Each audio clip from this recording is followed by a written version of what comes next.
मित्रों, मैं शायर सुमित दिलकश आज आप लाइव हूँ देश के हिंदुस्तान के मशहूर व मारूफ हास्य कवि नीर गोरखपुरी के पेज से। कुछ इंतजार करते हैं और फिर बात शुरू करते हैं शेरो शायरी की और देश की विभिन्न परिस्थितियों की, विभिन्न खबरों के हवाले से।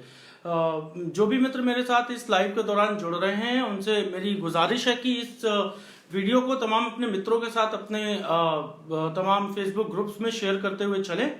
और जैसे ही कुछ मित्र जुड़ जाएंगे, गिनती ये थोड़ी सी बढ़ेगी, वैसे ही हम अपनी शेर व शायरी की बात शुरू करेंगे। तब तक मैं भी अपना ये वीडियो शेयर कर देता हूँ। हमारे साथ सुधा पांडे जी जुड़ चुकी हैं, बहुत हमारी अच्छी मित्र हैं। और जो भी मित्र हमारे साथ जुड़ते जाएं वो इस वीडियो को अपने तमाम ग्रुप्स में और अपने मित्रों के साथ शेयर करते हुए जरूर चलें। बात करेंगे दोस्तों आज शायरी की, गजल की, शेरों की, और बात करेंगे देश की परिस्थिति की। अगले कुछ मिनट मैं आपके साथ हूं, मेरे साथ बने रहेंगे। हो सकता है कि कुछ अच्छी गजलें मैं आपको सुनाकर चला जाऊं। फिलहाल अभी हमारे साथ सुधा जी जुड़ी हुई हैं, एक मित्र और जुड़े हुए हैं।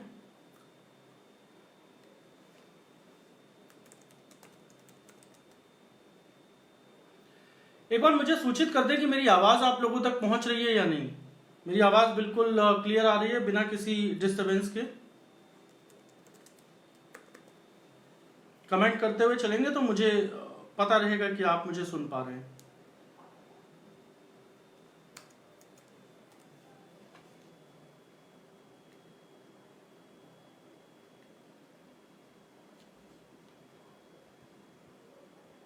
मैंने भी इस नंदिनी श्रीवास्तवा जी, देश की एक बड़ी कवित्री आ चुकी है हमारे साथ। नंदिनी जी कैसी हैं आप? आशा है कि घर पर होंगे और सब परिवार कुशल होंगी आप।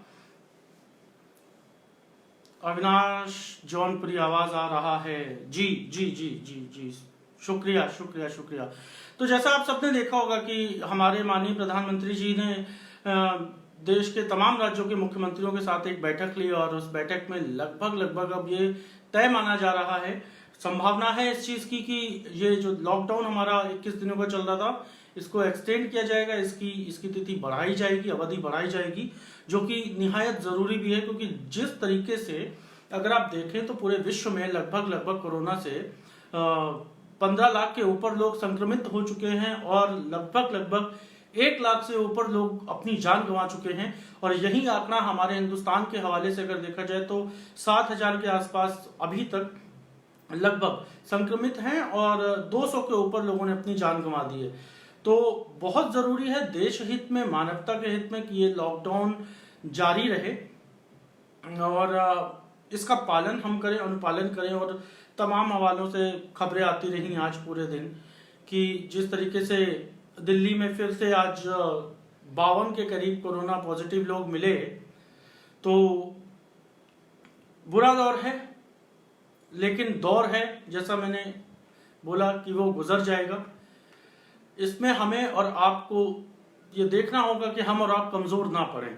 और उसमें साहित्य के सिपाहियों के रूप में हम लोग ये कोशिश कर रहे हैं, तमाम हिंदी साहित्य के और उर्दू साहित्य के जो भी मंचीय कवि हैं, कि रोज कोई ना कोई लाइव आकर अपने हिंदुस्तान की जनता का ऐसे ही मनोरंजन करता रहे, ताकि जो लोग हफ्तों से घरों में बंद हैं, बिल्कुल बाहर नहीं निकले हैं, वो अपनी जिंदगी को बिल्कुल मनहूस तरीके से ना लें।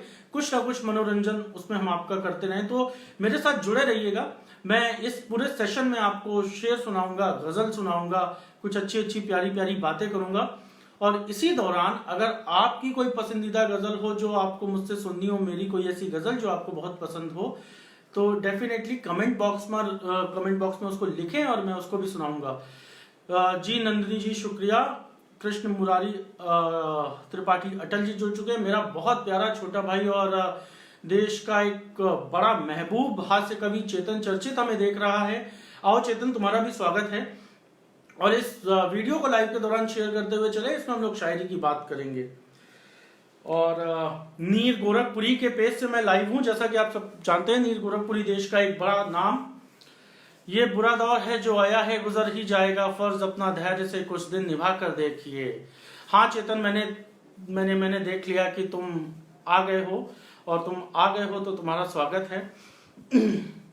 जी नंदिनी जी, बिल्कुल आपने सही बोला कि ये जो बुरा दौर है, ये दौर गुजरेगा, और यकीनन गुजरेगा, क्योंकि हर दौर आता ही गुजर जाने के लिए है। लेकिन इस दौर में कुछ चीजें हैं जिनका हमें अनुपालन करना चाहिए। जैसे हमारे सरकार के निर्देश जो सरकार हमें दे रही है उसका अनुपालन करिए, और लॉकडाउन का पूरी तरीके से पालन करिए, क्योंकि मैंने बहुत जगह देखा है कि हम जनता जो है वो लॉकडाउन का पालन नहीं कर रही है।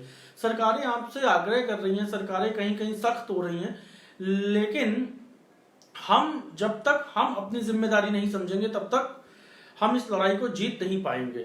हाँ चेतन, शुक्रिया शेयर करने के लिए। जी, तो पहला शेयर बताऊं कि पहला शेयर कोरोना और इस पूरे परिस्थिति के हवाले से ही कि ना ही एंट्री ना एग्जिट है किसी को, ना ही एंट्री। और मुझे साथ साथ में आप आशीर्वाद देते हुए चलिएगा ताकि मुझे संबल मिले और मैं अपनी शायरी आपको सुनाता रहूं कि ना ही एंट्री ना एग्जिट है किसी को, जिगर भी लॉकडाउन चल रहा है। कवि आजाद शत्रु आ चुके हैं, हमारे बड़े भाई हैं, हिंदुस्तान के हिंदी के कवि सम्मेलनों के मंचों का एक बड़ा नाम। कवि आजाद शत्रु जी हमें देख रहे हैं, सविता गर्ग सावी जी चंडीगढ़ से हमें देख रही हैं। जुड़े रहिए, मैं यहाँ पर शेरों की बात करूंगा, शायरी की बात करूंगा, गजलों की बात करूंगा, साथ साथ में देश की परिस्थितियों की बात करूंगा। और इसी बीच अगर आपको कुछ मुझसे मेरी गजल सुननी हो तो डेफिनेटली मैं आपकी खिदमत में हाजिर हूं। एक गजल का मतलब यूं कहा था कि इसी उम्मीद में वो तुझसे मिल रहा होगा। जी नंदिनी जी, मैं सुना रहा हूं, सुनिए, मतलब सुनिए। इसी उम्मीद में वो तुझसे मिल रहा होगा, इसी उम्मीद में वो तुझसे मिल रहा होगा, नहीं के बाद भी तो कोई रास्ता होगा। इसी उम्मीद में वो तुझसे मिल रहा होगा, नहीं के बाद भी तो कोई रास्ता होगा। मेरे रकीब मेरे पास भी तो बैठ कभी, मेरे रकीब मेरे पास भी तो बैठ कभी, मेरे पास भी तो बैठ कभी, मेरे रकीब मेरे पास भी तो बैठ कभी। तुझे बताऊं तेरे साथ आगे क्या होगा, तुझे बताऊं तेरे साथ आगे क्या होगा। शिवम शर्मा गुमनाम कानपुर से एक बहुत ही उम्दा शायर मेरा अनुज जुड़ चुका है, लक्की निमेश जी। सुनो शिवम, मैं गजल सुना रहा हूं कि इसी उम्मीद में वो तुझसे मिल रहा होगा, नहीं के बाद भी तो कोई रास्ता होगा। मेरे रकीब मेरे पास भी तो बैठ कभी, तुझे बताऊं तेरे साथ आगे क्या होगा। अब एक गजल की भाषा का एक शेर है। गजल में हम लोगों को जो हमारे उस्ताद शायर होते हैं, जो हमारे बड़े होते हैं, वो सिखाते हैं कि गजल सिर्फ रूमानियत का नाम है। और जब भी आप गजल कह रहे हैं तो ये कोशिश करिए कि वो जो आपकी रूमानियत है वो अश्लीलता में तब्दील ना हो जाए, और यही उसकी कलाकारी है, यही गजल का फन है।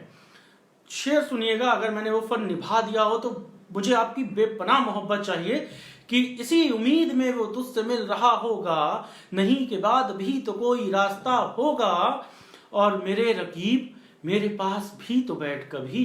शुक्रिया एकता, मेरी बहुत प्यारी बहन, शुक्रिया। रेहान सिद्दीकी जी जुड़ चुके हैं, बहुत ही सुखन फहम, बहुत ही महबूब हैं हमारे बीच। आइए रेहान जी, स्वागत है। मैं गजल सुना रहा हूं कि इसी उम्मीद में वो तुझसे मिल रहा होगा, नहीं के बाद भी तो कोई रास्ता होगा। मेरे रकीब मेरे पास भी तो बैठ कभी, तुझे बताऊं तेरे साथ आगे क्या होगा। शेर सुनेगा कि फिसल ही जाते होंगे प्यास वाले पनघट से, फिसल ही जाते होंगे प्यास वाले पनघट से, फिसल ही जाते होंगे प्यास वाले पनघट से। नदी में मन से कोई कभी डूबता होगा, नदी में मन से कोई कभी डूबता होगा। मेरे रकीब मेरे पास भी तो बैठ कभी, तुझे बताऊं तेरे साथ आगे क्या होगा। बहुत शुक्रिया रेहान जी। हाँ गौरव भाई नमस्कार, आप कैसे हैं? आप जुड़े। हमारे गौरव विवेक जी हैं देवबंद से, और बहुत हमारे प्यारे भाई हैं ये। गौरव जी, हम लोग शेर व शायरी की बात कर रहे हैं, गजलों की बात कर रहे हैं, साथ में देश में कोरोना की बात कर रहे हैं कि हमको और आपको घर पर ही रहना है, और हिंदुस्तान की ये जनता घर पे रह के बोर ना हो जाए, इसलिए हम लोग हिंदुस्तान की जितने भी हिंदी साहित्य के सितारे हैं, हम तो बच्चे हैं, बालक हैं, तो हम लोग कोशिश ये कर रहे हैं कि हमारी हिंदुस्तानी जनता को रोज फेसबुक लाइव के माध्यम से मनोरंजन उनका किया जाए, ताकि घर पे कुछ ना कुछ तो उनको चाहिए घर पे रहने के लिए, वरना तो लॉकडाउन का पालन हम नहीं करेंगे। बहुत शुक्रिया एकता, बहुत शुक्रिया रेहान जी। मैं एक और गजल सुनाता हूँ मतलब यूं कहा है कि आते आते ठहर गया है क्या, आते आते ठहर गया है क्या, आते आते ठहर गया है क्या, वो जमाने से डर गया है क्या, आते आते ठहर गया है क्या, वो जमाने से डर गया है क्या। और यहां से एक एक शेर चुमनीय शेर है वो, कि आते आते ठहर गया है क्या, वो जमाने से डर गया है क्या, और अब न रिश्ता है खून जख्मों से, अब न रिश्ता है खून जख्मों से, बिल्कुल नहीं रिश्ता है, अब न रिश्ता है खून। हर्ष भी सुन रहे हैं, तुम्हें सुमित बहुत बहुत प्रणाम, हमारे बड़े भाई हर्ष जी को भी, कि अब न रिश्ता है खून, आते आते ठहर गया है क्या, वो जमाने से डर गया है क्या, अब न रिश्ता है खून जख्मों से, वक्त तू भी गुजर गया है क्या, अब न रिश्ता है खून जख्मों से, वक्त तू भी गुजर गया है क्या, जिसे देखो वही घुटनों के बल है। बिल्कुल सुनाएंगे शिवम, बिल्कुल सुनाएंगे, तुम्हारे आदेश का पालन होगा, तुम हमारे अनुज हो। फिर भी दुर्गेश अवस्थी कवि हमारे बड़े भाई जुड़ गए, हमें देख रहे हैं, बहुत ही प्यार मिलता रहता है हमें इनका। दुर्गेश भैया सुनिए, मैं गजल सुना रहा हूं कि आते आते ठहर गया है क्या, वो जमाने से डर गया है क्या, अब न रिश्ता है खून जख्मों से, वक्त तू भी गुजर गया है क्या, दर्द दिल बढ़ गया अचानक से, दर्द दिल बढ़ गया अचानक से, दर्द दिल बढ़ गया अचानक से, अचानक से मेरा नशा उतर गया है क्या, दर्द दिल बढ़ गया अचानक से मेरा नशा उतर गया है क्या। किशोर सोनी जी जुड़ चुके हैं, बहुत शुक्रिया किशोर जी। योगेंद्र जी, कल्पना ओझा जी जुड़ चुकी हैं, हमारे नीर गोरखपुरी जी की ये अहलिया होती है। बिल्कुल भाभी श्री, मैं सुनाऊंगा वो शेर भी आपको, कि दर्द दिल बढ़ गया अचानक से मेरा नशा उतर गया है क्या, चुप है तेरी ज़बां भी मक्तल में। ये मेरे मिजाज का शेर है, ये मेरे लहजे का शेर है। चुप है तेरी ज़बां भी मक्तल में, चुप है तेरी ज़बां भी मक्तल में, चुप है तेरी ज़बां भी मक्तल में, तेरा अपना भी सर गया है क्या, चुप है तेरी ज़बां भी मक्तल में, तेरा अपना भी सर गया है क्या, क्यों कयामत की बात करता है। इस गजल का वो शेर सुना रहा हूं जो शेर मेरे दिल के बहुत करीब है। चुप है तेरी ज़बां भी मक्तल में, चुप है, बहुत शुक्रिया गौरव भाई, बहुत शुक्रिया शिवम। चुप है तेरी ज़बां भी मक्तल में, तेरा अपना भी सर गया है क्या, क्यों कयामत की बात करता है, क्यों क्यों क्यों कयामत की बात करता है, कोई तुझ में भी मर गया है क्या, क्यों कयामत की बात करता है, कोई तुझ में भी मर गया है क्या, कोई तुझ में भी मर गया है क्या, और अब बदन को थकान भाती है, अब बदन को थकान भाती है, अब बदन को थकान भाती है, इतना लंबा सफर गया है क्या, चुप है तेरी ज़बां भी मक्तल में, तेरा अपना भी सर गया है क्या, अब बदन को थकान भाती है, इतना लंबा सफर गया है क्या। शेर आखिर सुनिए कि बस गजल ही गजल सुनाता है। बहुत शुक्रिया किशोर जी, बहुत शुक्रिया शुभम। बस गजल ही गजल सुनाता है, बस गजल ही गजल सुनाता है, यार दिलकश सुधर गया है क्या, बस गजल ही गजल सुनाता है, यार दिलकश सुधर गया है क्या। तमाम मेरे मित्र मुझे दाद दे रहे हैं, आशीर्वाद दे रहे हैं। नंदिनी जी बहुत शुक्रिया, किशोर जी शुक्रिया, शिवम मेरे भाई शुक्रिया, गौरव जी बहुत शुक्रिया। इस वीडियो को शेयर करते हुए चले अपने मित्रों के साथ, अपने दोस्तों के साथ ग्रुप्स में, ताकि ये ज्यादा से ज्यादा लोगों तक शेर व शायरी पहुंच सके। एक गजल का मतलब और सुनाता हूं, यूं कहा है कि तो हैरत क्या अगर एक आध वादा टूट जाता है, तो हैरत क्या अगर एक आध वादा टूट जाता है, तो हैरत क्या अगर एक आध वादा टूट जाता है, मोहब्बत में तो अक्सर कर सलीका टूट जाता है। सारिका पंकज जी हमारी बहन जुड़ चुकी हैं, बहुत बहुत शुक्रिया सारिका जी। गजल सुना रहा हूं, गजल सुनिए कि तो हैरत क्या अगर एक आध वादा टूट जाता है, मोहब्बत में तो अक्सर कर सलीका टूट जाता है, मेरे मिजाज का शेर की समंदर हूं, समंदर को कभी हल्के में मत लेना, समंदर हूं, समंदर को कभी हल्के में मत लेना, थपेड़े जान ले लेते हैं जज्बा टूट जाता है। तो हैरत क्या अगर एकाध वादा टूट जाता है, मोहब्बत में तो अक्सर कर सलीका टूट जाता है। शेर पेशे की खुशी आए कि गम आए, उसे पड़ता नहीं कुछ फर्क। खुशी आए कि गम आए, उसे पड़ता नहीं कुछ फर्क, उसे पड़ता नहीं कुछ फर्क। खुशी आए कि गम आए, उसे पड़ता नहीं कुछ फर्क। गरीब इंसान का खुद से भी रिश्ता टूट जाता है। खुशी आए कि गम आए, उसे पड़ता नहीं कुछ फर्क। गरीब इंसान का खुद से भी रिश्ता टूट जाता है।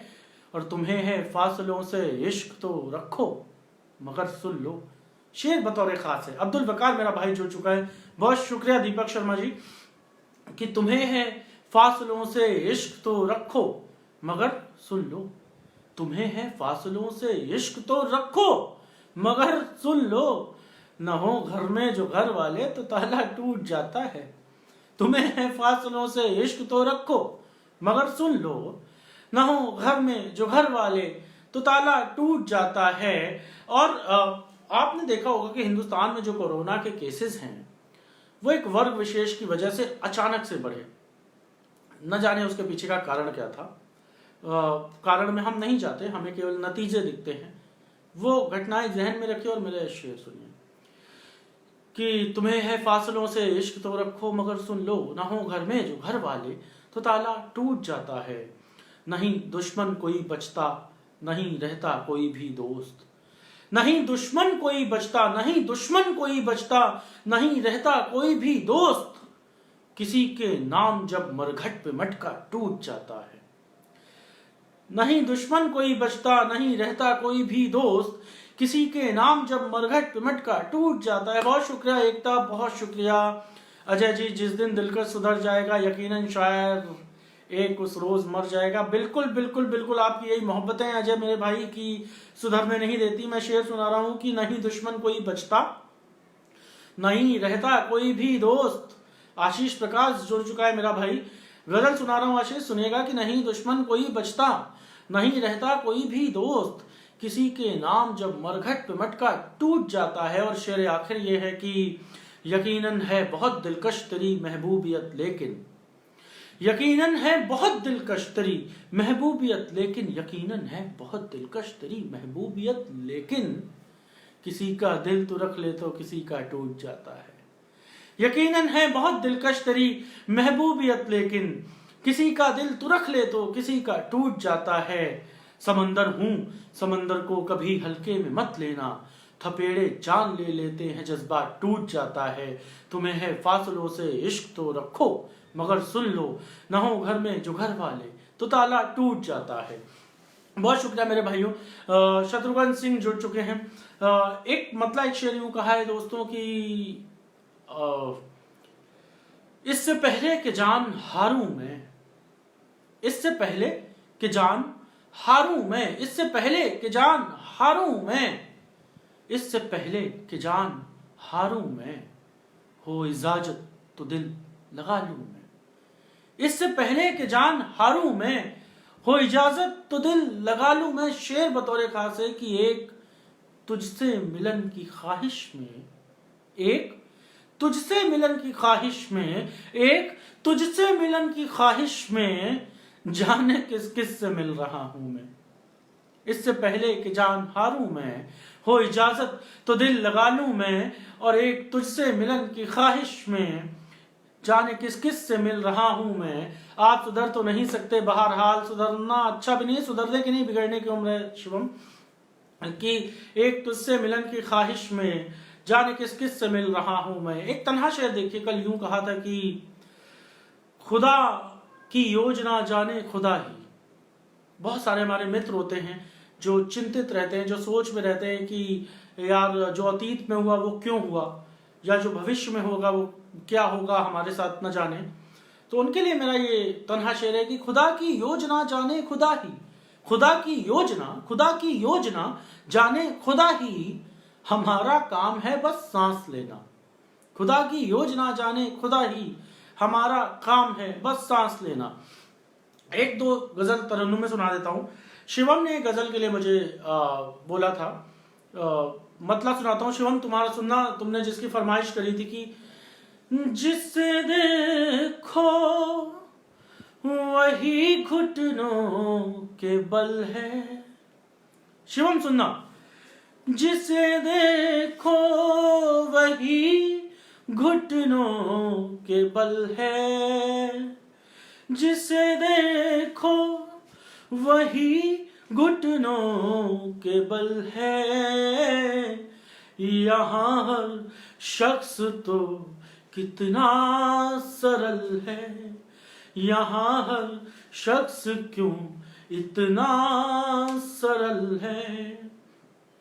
बसा ले दिल में बेशक और को तू, बसा ले दिल में बेशक और को तू, मगर होठों पे तो मेरी गजल है, मगर होठों पे तो मेरी गजल है।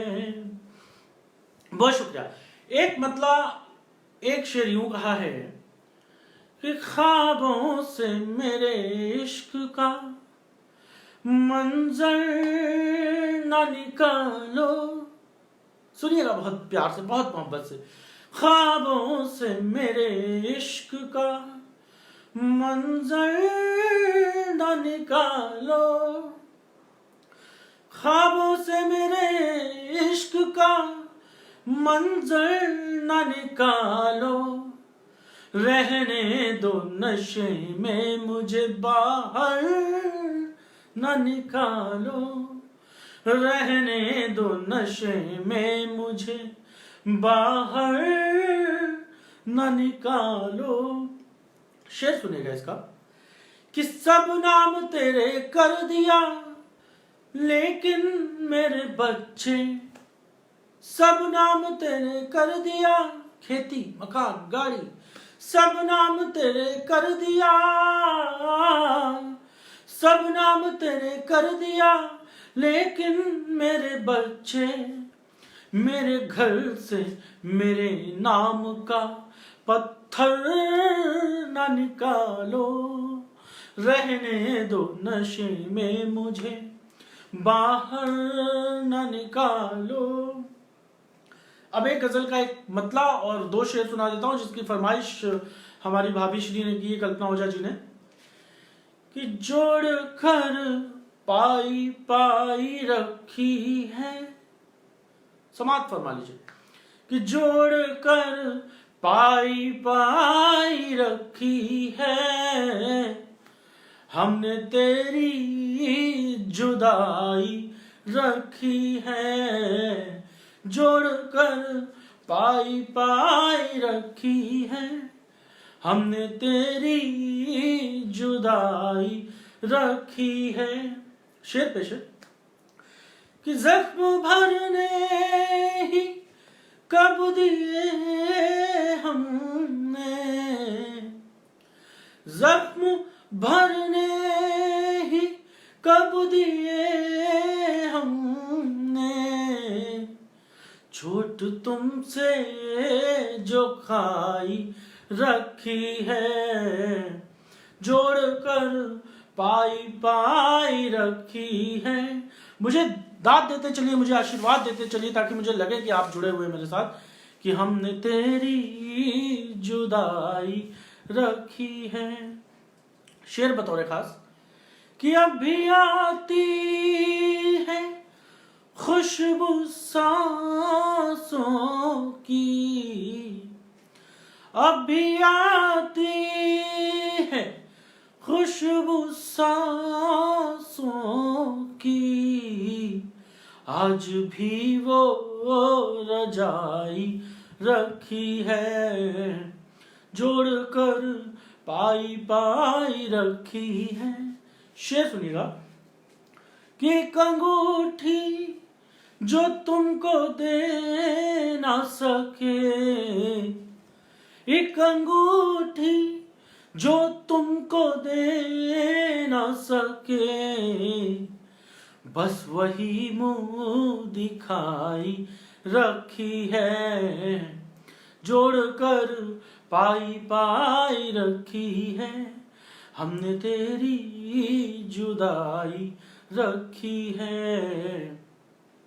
अब एक मतलब और एक शेर सुनाता हूं, समाज फरमाएगा कि नजरों से दूर हो गया दिल में अभी भी है, नजरों से दूर हो गया दिल में अभी भी है, नजरों से दूर हो गया दिल में अभी भी है, नजरों से दूर हो गया दिल में अभी भी है, वो मेरी मौत है मगर वही जिंदगी भी है, वो मेरी मौत है मगर वही जिंदगी भी है। शेर सुनिएगा कि चाहा ना और को कभी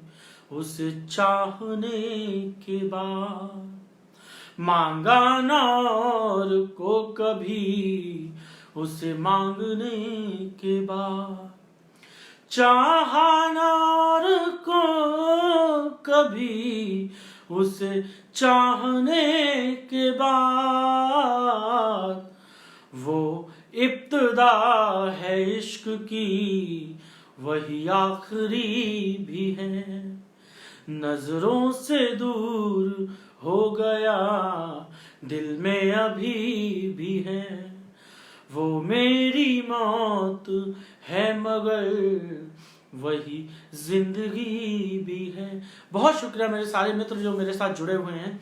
अब चलते चलते, क्योंकि बहुत देर से जुड़े हुए हैं और अच्छी शायरी की एक पहचान ये भी होती है कि वो बहुत ज्यादा देर तक नहीं सुनी जा सकती है। तो दोस्तों, हम एक कठिन दौर से गुजर रहे हैं। सरकारों ने हमें निर्देश दिया है घर पे रहने का, और नो डाउट, बहुत शुक्रिया नीर मेरे भाई, नो डाउट कि जब हम घर पे रहते हैं और वो देश जिसको घर पे रहने की आदत ही नहीं है उसे घर पे कैद कर लिया जाए तो डेफिनेटली मायूसी तो होगी और पूरे आलम में। लेकिन जब जब याद करिएगा मेरे दोस्तों, जब जब मायूसी हो, मैं आपको एक मुक्तक के साथ छोड़कर जा रहा हूं। मेरा ये मुक्तक अपने जहन में लाइएगा और यकीनन मुझे मुझे भरोसा है कि आप उस मायूसी से बाहर निकलेंगे।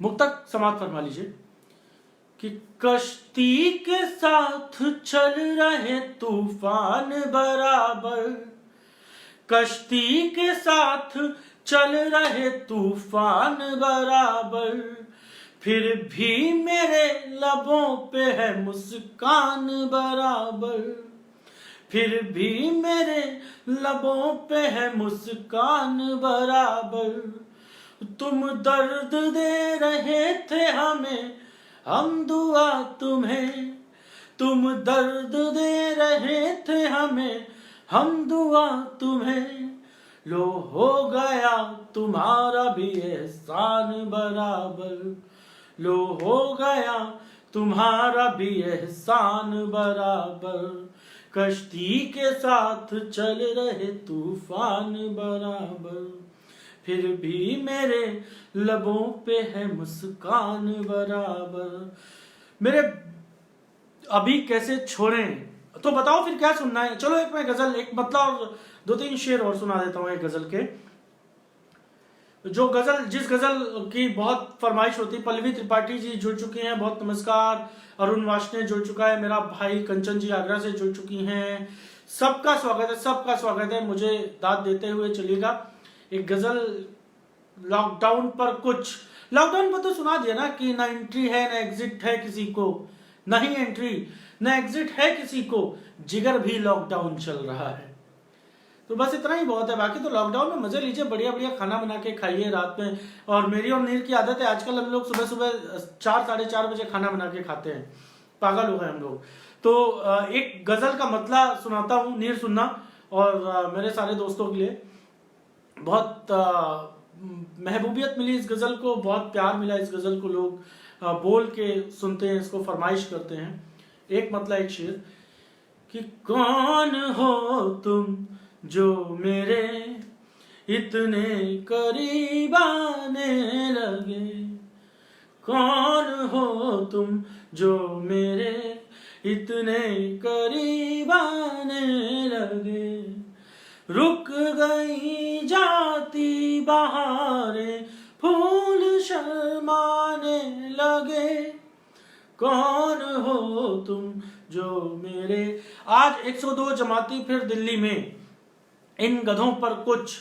यार अब छोड़ो मेरे भाई, मतलब अगर समस्या ये है कि हमारा देश जो है वो मुश्तरका तहजीब के हवाले से जाना जाता है, जिसको गंगा जमुनी तहजीब बोलते हैं, लेकिन मुझे लगता है कि सारा ठेका गंगा जमुनी तहजीब को बचाने का हमारे ही सर है।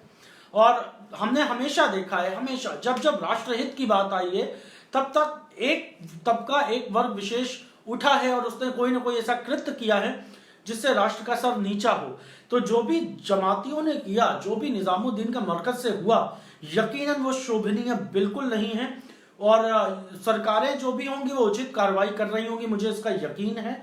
और न केवल उन जमातियों के ऊपर, उन देशद्रोहियों के ऊपर जो सड़कों पर थूकते हुए जा रहे थे, जो अभी सरकारों के पास नहीं जा रहे हैं, छिपते फिर रहे हैं, और जो डॉक्टर पर, पुलिस प्रशासन पर पत्थर चला रहे हैं, ऐसे आतंकवादियों पर सरकारें कार्रवाई करेंगी। साथ ही सरकारें कार्रवाई करेंगी अपने उन अधिकारियों पर जिनकी वजह से मतलब सोचिए कहां थी एलआईयू, कहां थी इंटेलिजेंस की, इतने लोग एक जगह इकट्ठे थे। और कैसे इकट्ठे थे? तो सरकारें उन आतंकवादियों पर जो सड़क पर थूक रहे थे और जान खतरे में डाल रहे थे हिंदुस्तानियों की, उन पर तो यकीनन कड़ी कार्रवाई सरकार करे। साथ ही अपने उन अधिकारियों पे कार्रवाई करे जो जिनकी ढील से, जिनकी लापरवाही से ये सब हुआ। तो एक वर्ग विशेष हर बार क्यों निकलकर सामने आता है जिससे हमारा सर झुक जाता है। यकीनन सबके सब नहीं है, बहुत लोग बहुत अच्छा काम कर रहे हैं, बहुत लोग लॉकडाउन का पालन कर रहे हैं। ऐसे बहुत सारे लोगों को मैं जानता हूं, उसी वर्ग के जो निर्बल लोगों की मदद कर रहे हैं। कोरोना कॉल चल रहा है, दूर रहो सबसे, किसी के करीब जाने का नहीं। यकीनन मानसिक रूप से करीब जाती है शायरी तो आपका ये जो व्यंग है वो बिल्कुल दुरुस्त है। मैं गजल ये सुना रहा था कि पता नहीं कहां से मरकज वरकज की बात आ गई। जमातियों ने तो बेड़ा गर्क कर दिया है। जो हम शायद ये लड़ाई लगभग जीत चुके थे कोरोना की, और अब जो हम बैकफुट पर हैं तो वो इन जमातियों का बहुत योगदान है। मैं ईश्वर से ये कामना करता हूं कि जो भी साजिशन, जो धोखे से जिनको कोरोना हो गया जमातियों में, उनकी तो बात नहीं करेंगे, लेकिन जो साजिशन सड़कों पे थूक रहे हैं, जो हॉस्पिटल में अश्लीलता कर रहे हैं, जो पुलिस पर पत्थर चला रहे हैं, इनको खुदा जन्नत में 72 से कुछ ज्यादा हूरे मुहैया कराए। और वो जो शराब की नदी वहां बहती है, उस शराब की नदी से एक धारा अलग प्रवाहित कराई जाए जिसमें स्कॉटलैंड की स्कॉच बह रही हो, और ईश्वर ऐसे पाक लोगों को जल्द अपने पास बुलाए। फिर बोल रहा हूं, जिनको धोखे से हुआ है, खुदा ईश्वर उनको जल्द स्वस्थ करे, उनके स्वास्थ्य लाभ की हम कामना करते हैं। लेकिन जिन्होंने बदतमीजियां करी हैं, बदसलूकियां करी हैं, सड़कों पे थूका है, अश्लीलता करी है, प्रशासन से भागे हैं, सामने नहीं आ रहे हैं, उनको खुदा जन्नत नसीब करे। ठीक है, इतना बहुत है। अब गजल पर आते हैं। मतलब ये सुना रहा था कि कौन हो तुम। नेचर में बहुत चेंज दिख रहा है, नो डाउट अरुण, बहुत चेंज दिख रहा है मेरे घर के बाहर, क्योंकि हम लोग तो लेट नाइट तक, बल्कि अर्ली मॉर्निंग तक जागते ही रहते हैं। तो जैसे ही 4 बजता है, चिड़ियों की चहचहाने की आवाज सुनाई देने लगी है, जो कभी नहीं सुनी थी इसके पहले। गजल सुनो कि कौन हो तुम जो मेरे इतने करीब आने लगे, रुक गई जाती बहारें, फूल शर्माने लगे, कौन हो तुम जो मेरे इतने करीब आने लगे। शेर ये है कि हम मिले पहले कभी ये याद तो आता नहीं, हम मिले पहले कभी ये याद तो आता नहीं, पर यकीनन याद तुम अब रात दिन आने लगे, कौन हो तुम जो मेरे इतने करीब आने लगे। इसमें शेर है कि ये शरारत है तुम्हारी, या कि सच में प्यार है, ये शरारत है तुम्हारी या कि सच में प्यार है। खैर दोनों सूरतों में तुम सितम ढाने लगे, कौन हो तुम जो मेरे इतने करीब आने लगे। बहुत शुक्रिया मेरे उन सारे मित्रों का जो मेरे साथ जुड़े, जिन्होंने मुझको आशीर्वाद दिया, संबल दिया। जन्नत का है जहन्नुम का है नहीं, और स्कॉच का है उबलते तेल में। अरे अब ये खुदा की कॉल है कि वो उनको जन्नत दे या जहन्नुम दे। मैं जिस तरीके से उनको भटकाया जाता है उस लहजे में बात कर रहा हूँ, जो तमाम माइंड वॉश किया जाता है कि तुम्हें ऐसा करो तो जन्नत मिलेगी, बाकी उनको जहन्नुम मिले या जन्नत मिले तो खुदा जाने, वो कयामत के रोज तय होगा। बाकी तो ये है कि मैं दुआ यही करूंगा कि ईश्वर सबको सद्बुद्धि दे और सब इस कोरोना की लड़ाई में मानसिक रूप से एक दूसरे के साथ खड़े रहें ताकि हम ये जंग जीत सके। चलते चलते बस यही कहना चाहूंगा दोस्तों कि सरकारों के निर्देशों का पालन कीजिए, घर पे रहिए, सुरक्षित रहिए, अपने आसपास जो भी निर्बल हो उसकी यथासंभव मदद कीजिए। ये लड़ाई मानसिक लड़ाई ज़्यादा है। अगर आप मानसिक रूप से स्ट्रांग रहेंगे तो ज़रूर हम इस लड़ाई को जीतेंगे। Stay home, stay safe. इन्हीं शब्दों के साथ मैं आपका शायर सुमित दिलकश आपसे विदा लेता हूँ। जय हिंद, जय भारत।